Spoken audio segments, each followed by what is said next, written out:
Dans les 2 ans qui viennent, Cristiano Ronaldo vivra en Arabie Saoudite. Et vous savez très bien que les pays arabo-musulmans sont des pays qui regorgent des lois un peu particulières. Quand tu vis dans ces pays-là, tu es obligé de te plier ou de t'accorder à les lois locaux. Parce que, comme vous le savez si bien, les Arabes ne jouent pas avec les lois. Et Cristiano Ronaldo ne serait pas épargné. En Arabie Saoudite et dans d'autres pays arabo-musulmans, il y a une loi qui dit que un homme et une femme qui ne sont pas légalement mariés ne peuvent pas dormir dans la même chambre d'hôtel.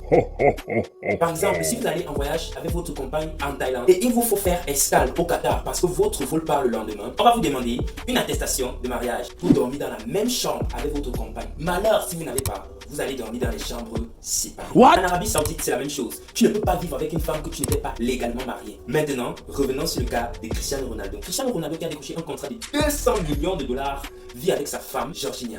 Si je ne me trompe pas. Allez les fanatiques, si je me trompe, dites-le moi dans les commentaires. C'est une femme qui a été avec Cristiano Ronaldo pendant longtemps et ils ont eu 4 enfants ensemble. Lui et sa compagne vivent très bien depuis longtemps mais n'ont pas été légalement mariés. Actuellement, ils vivent en Arabie Saoudite sur le même toit. Mais techniquement parlant, ils ne devraient pas vivre en Arabie Saoudite ou seraient sujets à vivre sur leur épaule le poids de la loi que j'ai citée au début. Mais après les investigations et après avoir discuté avec les avocats proéminentes, ils informent que Cristiano Ronaldo serait totalement épargné de cette loi-là. De toi à moi, penses-tu que nous sommes égaux?